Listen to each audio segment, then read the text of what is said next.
Mukama yeebazibwe mwenna abaana ba Mukama abandaba yonna gye muli n'okusingira ddala abo abazze nga mugoberera kuyigiriza kwaffe kuno ku bikwatagana n'okuzuula enteekateeka Mukama gy'akulinako oba ekigendererwa Mukama ky'akulinako kye yakuleetera mu nsi muno. Tutambudde kinene era kati tutuuse ku kitundu kyaffe ekya 27 kati gwe weebuuze ku bitundu ebya 27 wakagobererako bimeka. Bw'obanga wandyagadde okugoberera ebyo ebyakuyitako ky'olina okukola kwe kusubscribinga ojja kusobola okufuna emisomo egyasooka. Ate waliwo kati n'ekirala kye twakoze nti bw'oba ogenze ku mukutu okwo osobola okusanga emisomo 12 egyasooka nga giri wamu n'emisomo emirala 11 era egyasooka nga giri wamu. Kwegamba n'obeera nga teweetaaga kugenda nga ku YouTube n'ogifuna omulundi gumu. N'ekirala kye mbakubiriza bulijjo nti bw'obanga olina omuntu gw'omanyi nti emisomo gino giyinza okubeera nga gimugasa, beera ng'omusindikirako tubeere nga tuyigira wamu. Ndi kuzuula ekyo Mukama kyakulinako era nga nzize njogera ku bintu bingi okumanya Mukama kye kyasooka, okubanga munda mu ggwe mulimu okuyaayaana, okukola okuteesa kwa Katonda oba okwagala kwa Katonda. Era eyo gye twava ne tugenda nga tweyongerayo nga tulaba ebintu ebirala bingi. Kati ku mulundi guno neoguddako ngenda kubeera nga mmaliriza engeri gy'ozuulamu okuteesa kwa Katonda oba enteekateeka ya Katonda eri obulamu bwo.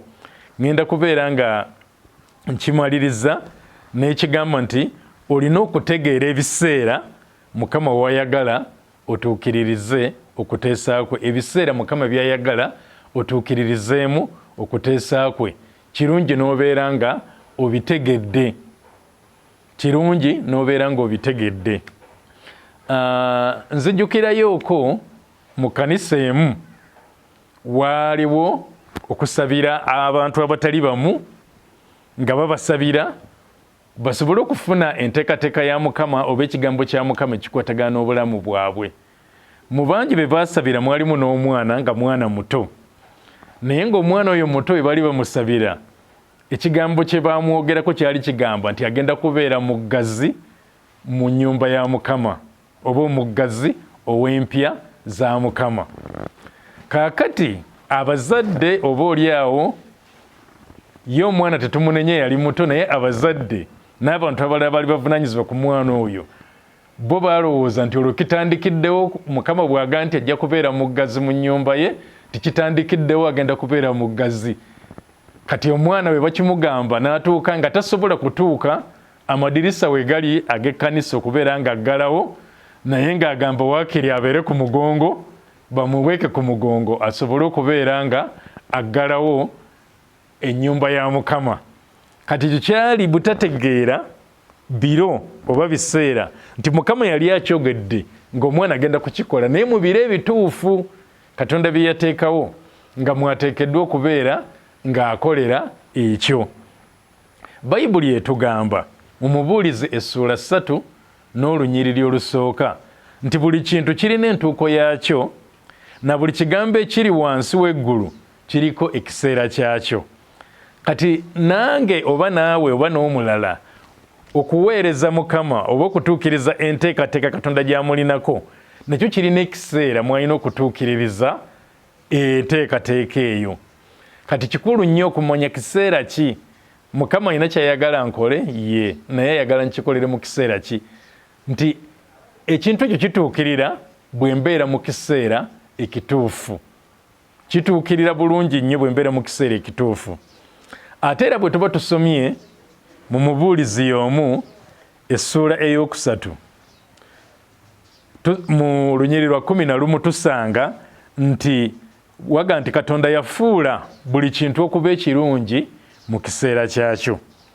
Ekyo nja kukyongerako bwe naaba njigiriza ku mulundi oguddako, naye njagala mbasiigire ekifaananyi mufune bulungi kye ŋŋamba nti waliwo ekiseera ekituufu ekyokutuukiririzaamu ekyo kye nnina okubeera nga ntuukiriza.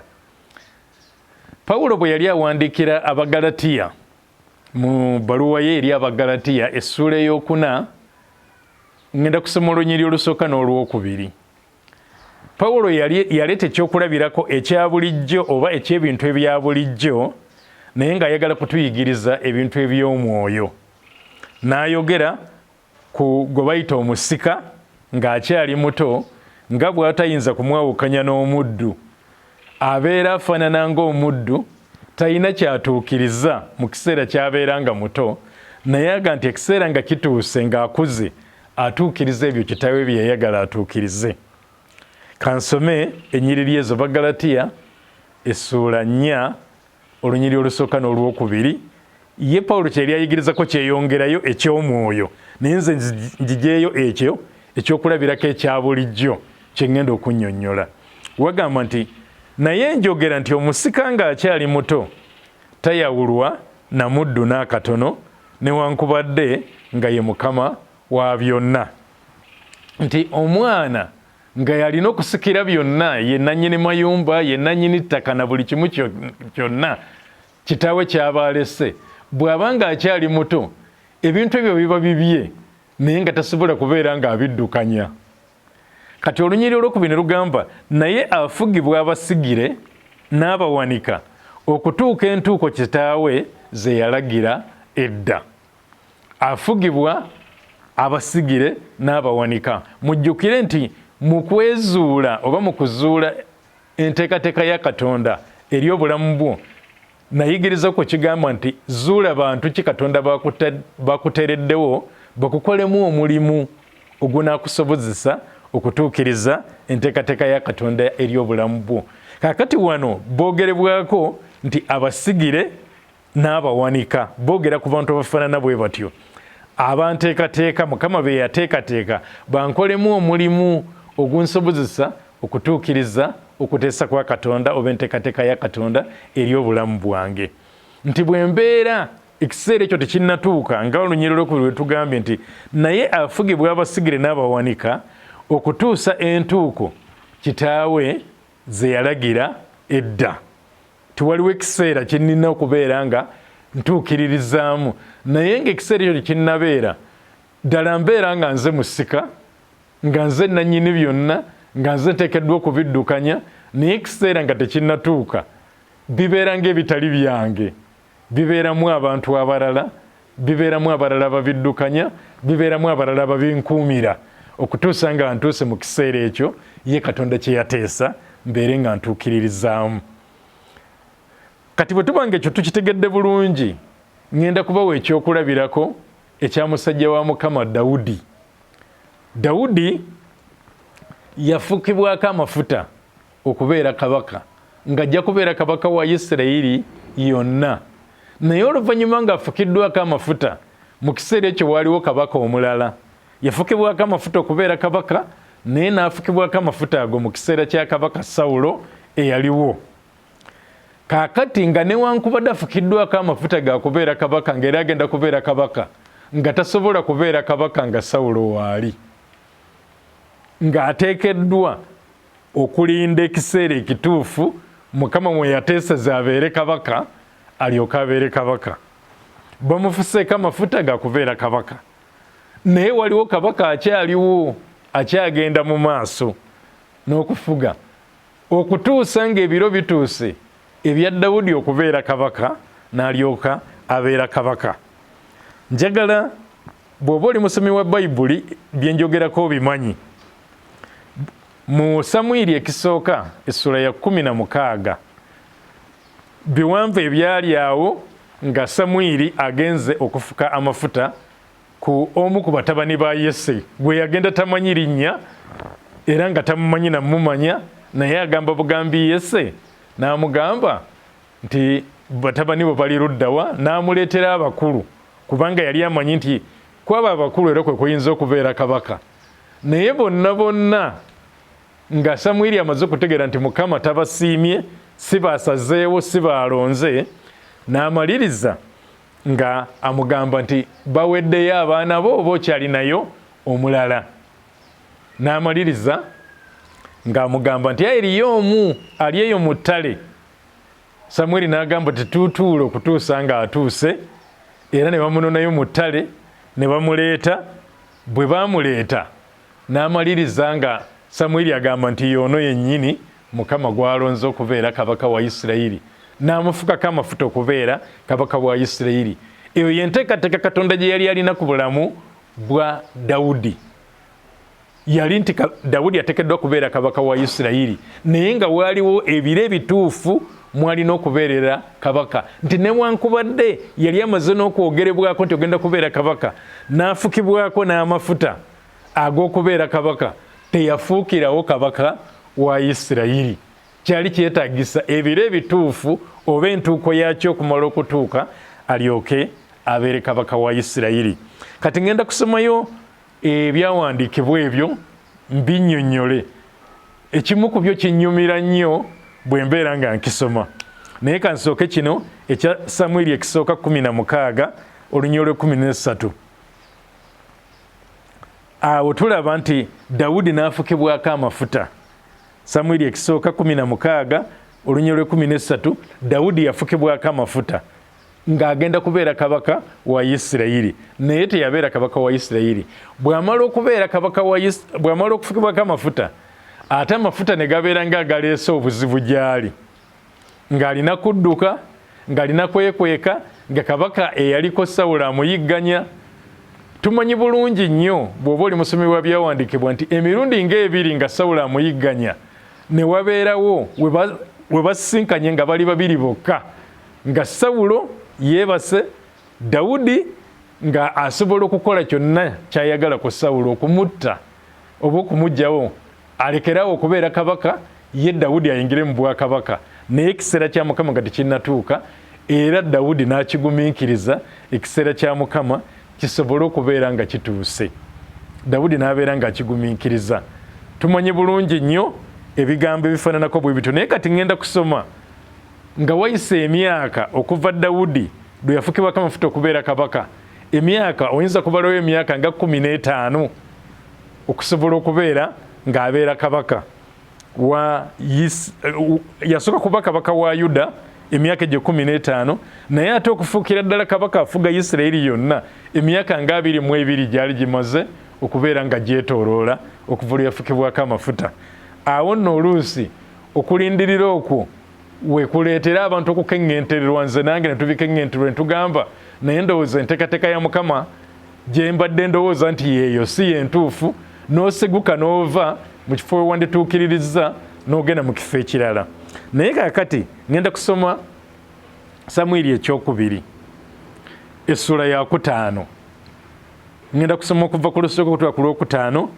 Ebiriwo bitumala, bigambo bingi, obudde bunaŋŋanya nja kubinnyonnyola. Olusooka luga nti awo ebika byonna ebya Isirayiri ne bajja eri Dawudi e Kebbulooni ne boogera nti laba tuli magumba go era mubiri gwo. Olwokubiri, mu biro ebyedda Sawulo nga ye kabaka waffe, gwe wafulumya n'oyingiza Isirayiri. Mukama n'akugamba nti gwe olirunda abantu bange Isirayiri, era gwe oliba omukulu wa Isirayiri. Kati olunyiriro olwokubiri njagala tulwetegereze nnyo, lulina amakulu mangi. Luga nti mu biro ebyedda Sawulo nga ye kabaka waffe, gwe wafulumya n'oyingiza Isirayiri. Mukama n'agamba nti gwe olirunda abantu bange Isirayiri, era gwe oliba mukulu wa Isirayiri. Bw'oba weetegereza olunyiriri olwo, nga kabaka Sawulo akyali kabaka, Dawudi yatandika okubeera nga akola obuvunaanyizibwa obwandibadde bukolebwa kabaka, ng'afulumya Isirayiri era n'abeera ng'agiyingiza. Bw'oba tuli musomi wa Bayibuli, ekyo ekyogeddwa oyinza obutakitegeera. Okugifulumya n'okugiyingiza kisangibwa mu byawandiikibwa emirundi mingi, naye kitegeeza nti ng'akulembera Isirayiri nga bwe yagikulembera mu lutalo, ogenda okulwana ne Goliath. Obuvunaanyizibwa bwandibadde obwa Sawulo, Dawudi yabutuukiriza era n'ataasa Isirayiri okuva mu ggwanga ly'Abafirisuuti oba okuva mu mikono gy'omusajja oyo yajooganga Isirayiri gwe tumanyi Goliath. Yadde yatuukirizanga obuvunaanyizibwa obwo kabaka bwe yandibadde atuukiriza, ekiseera kye eky'okubeera kabaka kyali tekinnatuuka. Era wano oluusi bwe tubuzaabuzibirwa n'obuzaabuzibwa n'ogamba ate nze nkola kino nakiri nze nkikola, kati ate ŋŋaana atya okubeera kino ng'ate ne byenkola biraga nti ekyo kyendi, naye nga ebiro ebituufu tebinnaba kubeera nga bituuka. Kaakati olunyiri olutugambye kanduddemu mufune ekifaananyi kino nti mu biro ebyedda Sawulo nga ye kabaka waffe gwe wafulumya n'oyingiza Isirayiri, Mukama n'akugamba nti gwe olirunda abantu bange Isirayiri, olibalunda, that's in the future, mu maaso eyo gw'ogenda okulunda abantu bange Isirayiri, gw'ogenda okuba omukulu wa Isirayiri. Waliwo ekiseera ekyokubeera nga nnyinza n'okubeera nga nkola ekyo kyenkola, naye ng'ekiseera kya Mukama eky'okunfuulira ddala ekyo nga tekinnatuuka. N'olwekyo ebiro oba ebiseera kintu kikulu nnyo. Akati olwokusatu ne lugamba nti abakadde bonna aba Isirayiri ne bajja eri kabaka e Kebbulooni. Kabaka Dawudi n'alagaana nabo endagaano e Kebbulooni mu maaso ga Mukama. Ne bamufukako Dawudi amafuta okuba kabaka wa Isirayiri. Bo bennyini kaakati nga banyweza kiri ekyakolebwa Samwiri, ne babeera nga balagaana ne Dawudi endagaano, nga makulu kati bo bennyini beewaayo wansi we, beewaayo wansi w'obufuzi bwe, beewaayo wansi w'obukulembeze bwe, ng'ekiseera kya Mukama kye yateesa kituuse. Diri kyaliwo, Samwiri n'amufukako amafuta okubeera kabaka wa Isirayiri, naye ate kati abakadde bazze beewaayo wansi we mu kiseera ekituufu Katonda kye yateesa nti kaakati ogenda kubeera kabaka waffe, era n'amufukako amafuta. Olwokuna ne lugamba nti Dawudi yali yaakamaze emyaka 3 bwe yatanula okufuga, n'afugira emyaka 4. Naye eri okufukako amafuta okwasooka ng'akyali mulenzi muto, n'agambibwa ogenda kubeera kabaka. Naye wano olunyiri lutugambye nti yali yaakamaze emyaka 30 okutandika okufuga Isirayiri, okutandika okubeerera ddala nti kati kabaka atuukiriza okuteesa okwo Katonda kwe yali amulinako. Olwokutaano ne lutugamba nti yafugira Yuda e Kebbulooni emyaka 7. Kye nagambyeko nti nga tannaba kutandika kufuga Isirayiri ey'awamu, yasooka n'afuga ekika kya Yuda, oba yasooka n'afuga kale tugambe nti eggwanga lya Yuda, n'agifugira emyaka 7 nga Isirayiri yonna tennamutongoza. Naye ate ekiseera kyatuuka Isirayiri yonna nemutongoza. Okuteesa kwa Mukama kwe yamulinako olwo ne kutuukirira nti kabaka wa Isirayiri yonna ng'eri wamu. N'alyoka abeera ng'agifugira mu Yerusaalemi, era Bayibuli egamba nti yafugira Yuda e Kebbulooni emyaka 7 ko emyezi 6. Ne mu Yerusaalemi yafugira Isirayiri yenna ne Yuda emyaka 33. Bw'ogigattamu 33 n'omusanvu gy'emyaka 40 Bayibuli gyetugamba gye yafugira. Kaakati saagala nnyo kuyingira mu ekyo kuba nakyo abantu bagamba nti ate Dawudi yali mukadde, yakaddiwa ng'akyafuga. Kaakati saagala nnyo kubiyingira mu kunnyonnyola kisingako awo, naye oluusi ekigambo ekyo kyogeddwa nti emyaka 40 kiba tekitegereza ddala emyaka 40 ffe gye tumanyi gye tubala, naye kyali kisoko ekirina kye kitegeeza, ye ng'Omuyisirayiri bw'akitegeera, bw'akiwulira akitegeera. Kati saagala kibatawaanye nti Dawudi yakaddiwa ng'akyafuga, ate nga wano batugenda nti emyaka 40 gye yafugira. Saagala kibatawaanye, kyali kisoko nga kirina kye kitegeeza mu ggwanga lya Isirayiri, ng'era bw'okisanga awalala ayogera ku nnaku 40 n'ebiro 40, naye nga kyali kitegeeza kirala nakyo, kyali tekibalanga ennaku zino ezaffe bwe zibalibwa. Kakati njagadde nnyo okwogera ku ebiro ebituufu nti Mukama Katonda bw'aŋŋamba oba bwe mba ntegedde nti Mukama kino kyeyagala mmukolere, kyeyagala mmukolere nkitegedde, naye neetaaga n'okutegeera ebiro. Biro ki? Biseera ki? So sigamba nti nalondeddwa, Mukama yayogedde nange okubeera omuggazi w'ennyumba ye, nkyali wa myaka 3, nkyali wa myaka 5, ne ŋŋamba nti kakati munteke ku mugongo nyimirire ntandikenga okuggala ennyumba ya Mukama. Nedda, waliwo ekiseera ekituufu. Waliwo ekiseera ekyo Bayibuli kyeyogeddeko bwe mbadde nga nsoma mu Bagalatiya, ekyokubeera wansi w'abasigire, ekyokubeera wansi w'abasigire n'abawanika. Nga nze musika naye nga abasigire n'abawanika balina okunteekateeka. Katonda abantu bonna Katonda bakozesezza, abantu bonna baweerezza Katonda nga bwe yateesa, abayisizza wansi w'abasigire n'abawanika babateeketeeke. Kati ekiseera ekyokuteekebwateekebwa ekyo abasinga tebakigumiikiriza, naye tulina okumanya nti Mukama alina kyayagala ntuukirize, nina okuteekebwateekebwa, alina abasigire n'abawanika be yanteerawo basobole okunteekateeka okutuuka ku ekyo, ng'ekiseera kituuse mu ntuuko zaakyo entuufu, Mukama agenda kunsobozesa okutuukiriza kye nina okutuukiriza. Ebiseera, ebiro, Katonda yafuula buli kimu okubeera ekirungi mu biro byakyo ekituufu.